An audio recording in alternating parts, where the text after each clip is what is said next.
माशाल्लाह जो प्रोग्राम मुरतब किया गया है इस कॉन्फ्रेंस के लिए, इसमें एक बेहतरीन इम्तिजाज है कि आर्ट्स, कल्चर, हेरिटेज और फिर इकॉनमी, उसके साथ साथ जो आपका इन्वायरमेंट, टेक्नोलॉजी, उन सब को इकट्ठा करके और एक बहुत ही बेहतरीन प्रोग्राम तरतीब दिया गया है जिससे हर एक को इंटरेस्ट होगा। और मेरा ख्याल है कि अहमद शाह ने और इन ऑर्गेनाइजर्स ने यही कोशिश की है कि हम सबको इकट्ठा करें। और असल बात यही है कि हम हर शोबे से ताल्लुक़ रखने वाले एक्सपर्ट्स हर शोबे के मौजूद हैं, लेकिन जब तक वो सब आपस में मिलके एक कॉमन कॉज की तरफ नहीं जाएंगे, अगर अलग अलग अपनी महफिलें सजाए बैठे रहेंगे और एक दूसरे से बात करना पसंद नहीं करेंगे, तो हम कहीं आगे नहीं जाएंगे। सिर्फ ये ज़रूरी नहीं है कि आप अपने काम में एक्सेल करें, आपको जो दूसरे लोग हैं उनको भी साथ लेना पड़ता है। और हर एक अहम होता है अपने जो काम कर रहा है उसमें, उसकी अहमियत को पहचानना है।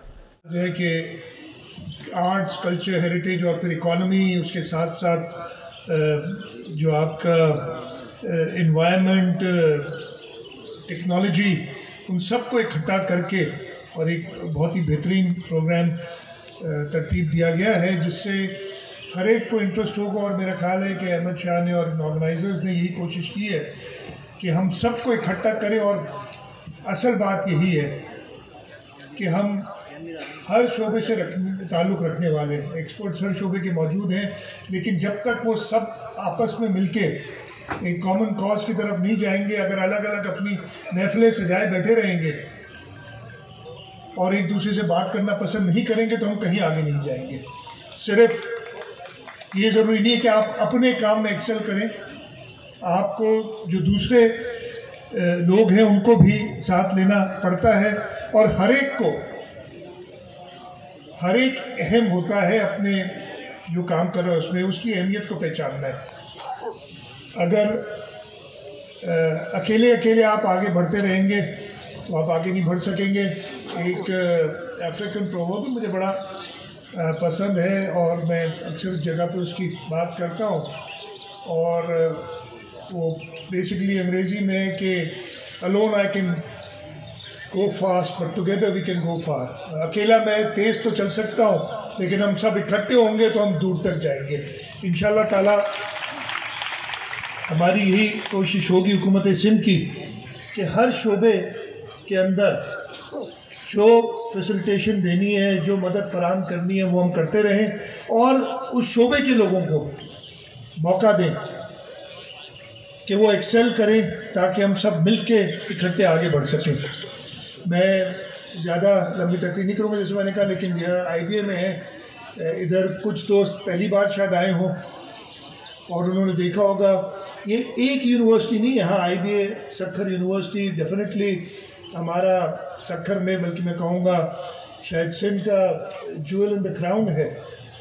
आज सुबह मैं अभी इससे पहले अरोड़ university of arts, architecture and heritage, उसके 2 या 3 ब्लॉक्स का हॉस्टल ब्लॉक थी, ऑडिटोरियम था, उसका इफ्तिताह करके आए। उधर बैठा हूँ, उधर मैंने बच्चों को देखा है, हमारी यूथ को देखा है कि किस तरीके से वो इन शोबों में एक्सेल कर रही है।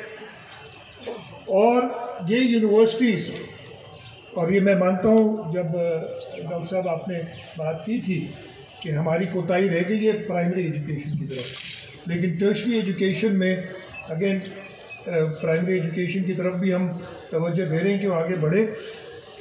टर्शरी एजुकेशन में ये IBA सक्खर यूनिवर्सिटी या Arora university 30 public sector universities है सिंध में, और उनमें से 20 पिछले 12-14 साल में बनी है जो बनाई गई हैं। और हमने यूनिवर्सिटीज़ वही जो एक्सेल करें उनकी तरफ गए। और एक चीज़ और, मैं इधर IBA सक्खर में मौजूद हूँ, खुर्शीद शाह साहब की जो कंट्रीब्यूशन रही है वो तो बिल्कुल अपनी जगह है। यहाँ पे मैं ज़रूर याद करूँगा निसार सिद्दीकी साहब को, जो हमारे फाउंडर वाइस चांसलर थे यूनिवर्सिटी के,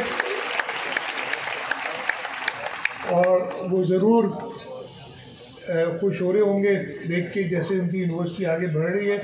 और ये भी मैं बता दूं कि अब निसार सिद्दीकी से जैसा आदमी दोबारा भी यूनिवर्सिटी का वाइस चांसलर बन सकता है, बीच में नहीं बन सकता था। और ये कामयाबी है हुकूमत सिंध की कि हम बेस्ट ऑफ द लॉट ढूंढ के इंशाल्लाह ताला यूनिवर्सिटीज़ में लगाएंगे ताकि यूनिवर्सिटीज़ आगे बढ़े और जो है वो कामयाब हो। सूरत में हो, अरोड़ यूनिवर्सिटी हो, Begum Nusrat Bhutto university of women हो, SIUT हो, NICVD हो, चिल्ड्रंस हॉस्पिटल हो, ये सारी चीज़ें की। लेकिन जो वफाक का काम है, चाहे वो ये एयरपोर्ट की बात है, चाहे रेलवे सर्विस जो जैसी हो गई है, रोड़ी आपका जंक्शन हुआ करता था, अभी जंक्शन तो अभी तक है लेकिन शायद ट्रेनें नहीं आती उधर, या रोड है, नेटवर्क है, वो ये बताना चाहूँगा। और मैं कहता हूँ कि सक्खर तक ख़त्म नहीं हो जाता, सक्खर से कराची तक आगे भी नेशनल हाईवे अथॉरिटी की जिम्मेदारी है ताकि पूरे करें। और इन सब चीज़ों के बावजूद दूसरी बार सक्खर में इतना बड़ा इवेंट करना, मैं आज काउंसिल ऑफ पाकिस्तान को मुबारकबाद देता हूँ। मैं एक चीज़ और अहमद शाह साहब ने कही, उन्होंने कहा ये सारे यंग लोग आ गए हैं, उन्होंने अफसरान की तरफ भी इशारा किया, मेंबरान की तरफ और वज़रा की तरफ, वो जवान नहीं हुए, हम बुरे हो गए, ये बताना चाहता हूँ। हम भी तो यस, फ्यूचर नौजवानों का है और ये हमेशा से रहा, ये आज कहने की बात नहीं है।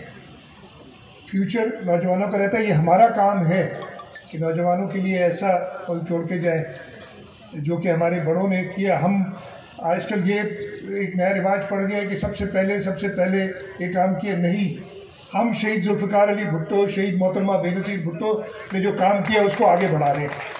हम पहली दफ़ा कोई काम नहीं कर रहे, हाँ बेहतरी ज़रूर ला रहे हैं जो इनका विजन है। मैंने बात की थी, इस वक्त वफाक ने जो उड़ान पाकिस्तान का प्रोग्राम है उसके अंदर 5 ईज़ का जिक्र है और यही 5 ईज़ यानी इससे मिलती तकरीबन 70-75% हुई थी आज से 16 साल पहले, बल्कि कितने हो गए, 17 साल हो गई शहीद मोहतरमा बेनज़ीर भुट्टो को गए हुए। उन्होंने पाकिस्तान पीपल्स पार्टी का जो मैनिफेस्टो दिया था 2008 के इलेक्शन में, उसमें भी 5 ईज़